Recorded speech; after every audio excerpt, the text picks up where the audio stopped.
Good morning, family. Welcome back to our usual countryside vlogs. I really missed you all, and I do hope you're all doing great. It feels so good to be back home.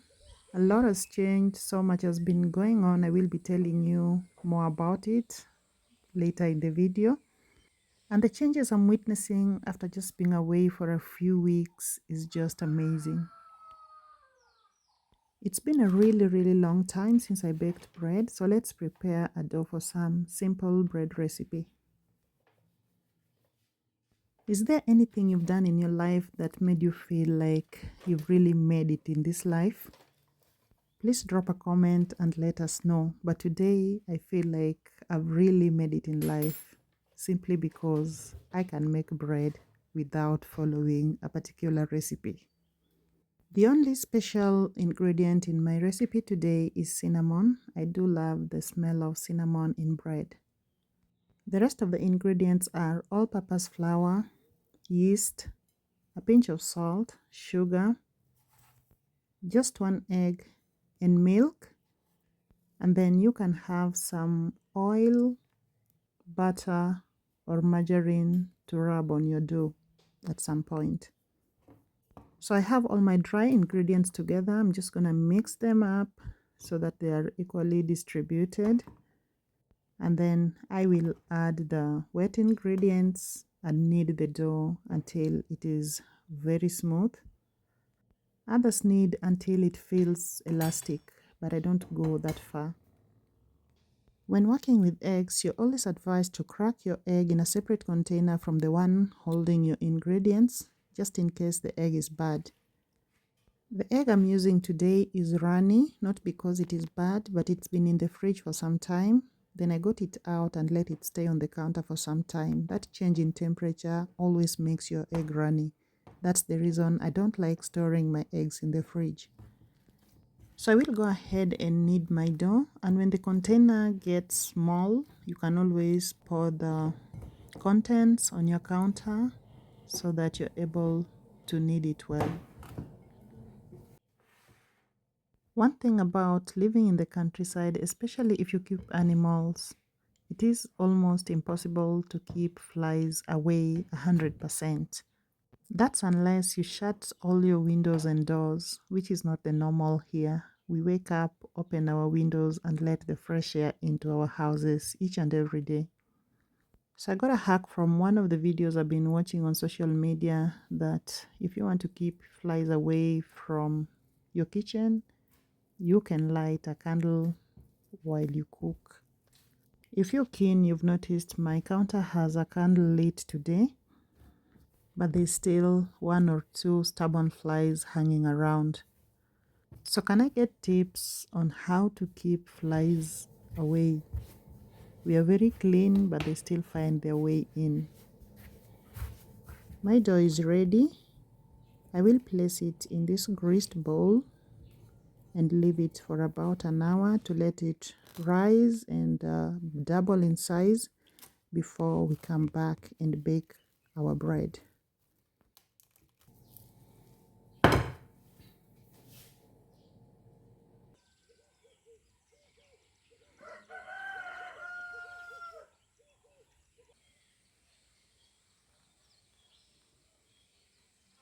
Now, sweet potatoes is one of the cash crops I grow.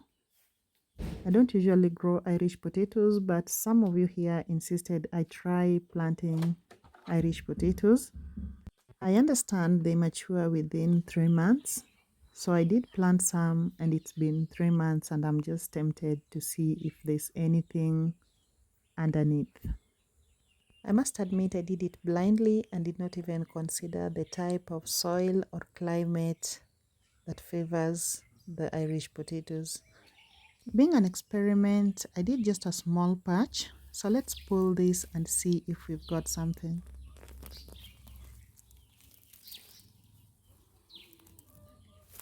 They are quite small in size, but I'm honestly very excited to see Irish potatoes right out of our kitchen garden. It has been raining a lot, probably the reason they're growing very slowly, so I'm just gonna leave them and give them a little more time. Probably they will be bigger in size.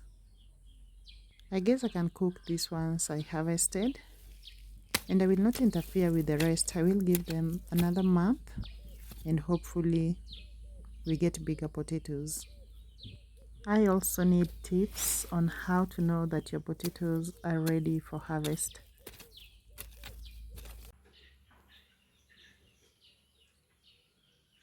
So a few weeks ago, when tragedy struck our family and we were all focused on the loss, thieves found their way into our home and made away with some goodies. This is the first case of theft in our home. In my lifetime, I have never seen my home attacked by anyone or anyone just trying to break in and steal. I've always felt very safe here, and we all feel safe here. The reason we don't even care about beefing up security, maybe installing CCTV cameras, because we always felt very safe. So the thieves made away with sugarcane. You all remember we had lots of sugarcane here, but they came not once, not twice, but 3 times to collect sugarcane from our little farm here. So this was a wake-up call for us, and we immediately began putting up a fence. Our boundaries have always been marked by just a live fence, which already had lots of spaces in it, and somebody could just crawl into the compound. So we have now installed a barbed wire fence, and we are going to add chain link onto it so that nobody can get in, not even somebody's hen. And we will also be installing CCTV cameras. We don't feel safe anymore. The moment somebody has the courage to break into your property, then they can also break into the house.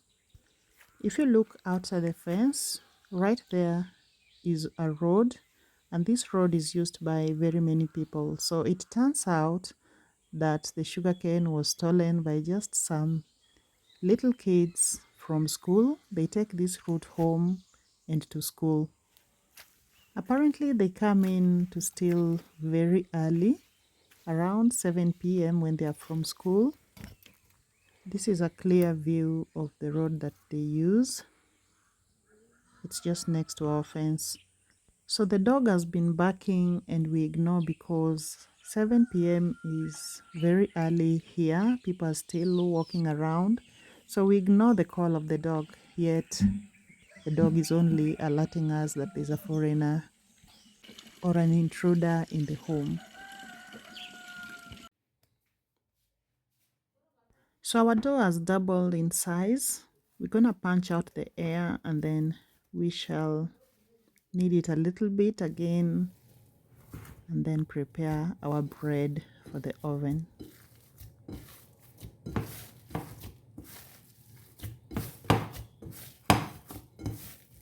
So once you have a dough for bread, you can make it to any shape you want. You can make scones, you can make the regular bread, you can do buns or just any shape you want. So I'm gonna roll out my dough just using my hand like I'm doing, just stretching the edges to have a rectangular shape. And now I'm just gonna roll it in to form a long bun. I'm then going to make cuts on it just for decoration, and then I will cover it and let it rise before we toss it into the oven.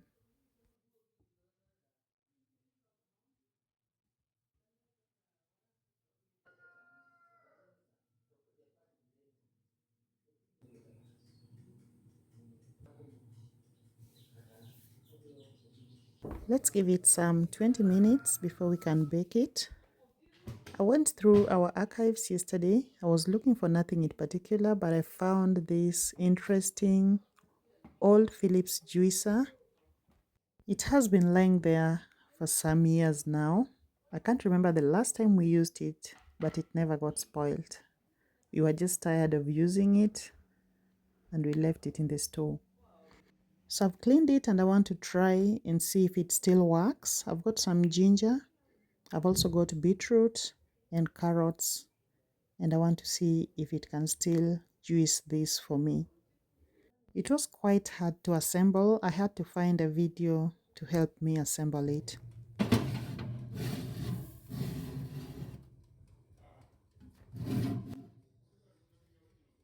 The place where you place the fruit is quite small. I can't remember how we did it. So I just had to chop them up first so they can fit in here. It didn't come with a jug, so you have to place a glass where the juice is delivered. So let's turn it on and see if it still works.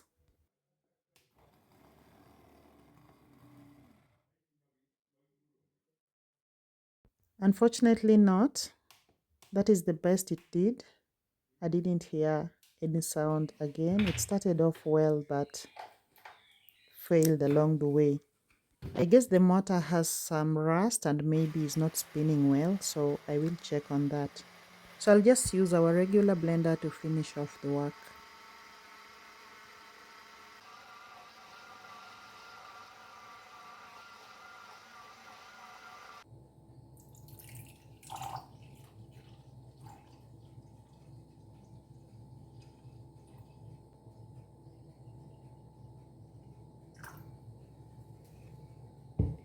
The juice is so good, it has this tingly taste. It actually tastes like wine. I think it's because of the ginger I added to it. Our bread is ready too, and this is what we have. I'm just gonna grease the top to give it a good finish.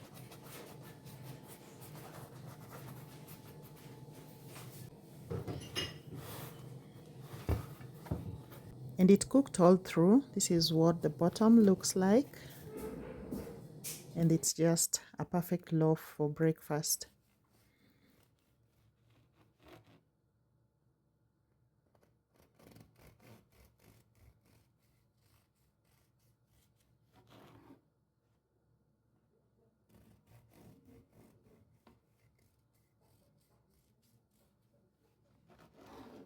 The bread looks perfect and it is soft too, and this is the perfect opportunity to use the rose jam I made. Let's spread some jam on it and have a taste. I hope you all remember the jam I made using the rose flowers that I had collected, and now that jam is what I'm using on my bread today. It is definitely delicious. Thank you so much for watching. It's bye for now. I'll see you in the next.